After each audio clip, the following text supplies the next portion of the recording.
Let me tell you this story. It's simple, but man, it hits deep. Jesus.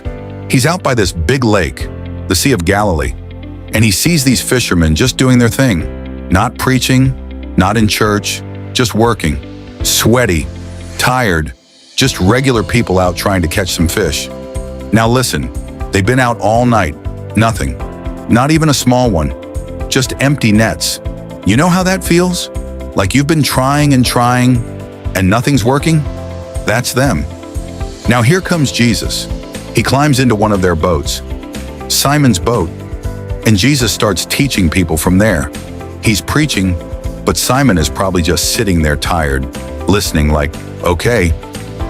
Now check out what Jesus says after he's done talking. Luke 5 verse 4, when he had finished speaking, he said to Simon, "Put out into deep water and let down the nets for a catch." Now hold up. Simon is like, "Jesus, we already tried. All night, we got nothing." Like, dude, we know this lake. We're fishermen. This is our job. You're a teacher, not a fisherman. But here's what's cool. Simon says, "But because you say so, I'll do it." And that right there, that's faith. It don't always look like shouting or clapping. Sometimes faith is just doing it again. Even when you're tired, even when you're done. Just because Jesus said so. So they throw the nets in, and boom, miracle. Like for real, fish everywhere. The nets are breaking. They're pulling so much it's like the boat's about to sink. They call their men over, and even their boat starts going down from all the weight.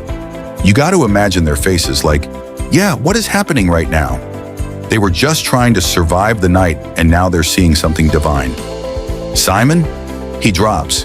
He falls at Jesus' knees and says, "Go away from me, Lord. I'm a sinful man." He realized right there, this ain't just a good teacher. This is holy. This is the real thing. Jesus just turned a failed fishing trip into something supernatural. Now here's the second verse that hits. Luke 5 verse 10. Then Jesus said to Simon, "Don't be afraid. From now on you will fish for people." Jesus tells him, "I got something better. I'm not here just to help you catch fish. I came to give you a mission, something that matters forever."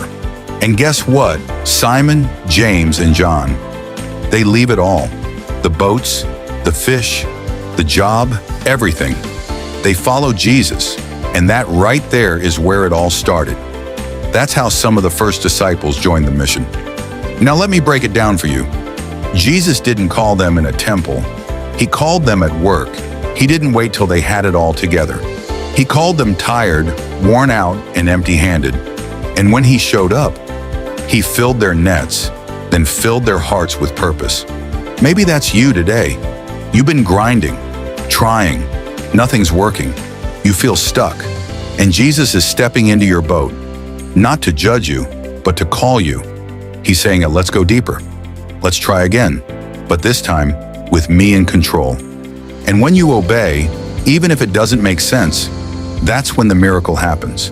Not just fish, not just money, not just success, but a calling, a life that matters. So what do? You do what Simon did.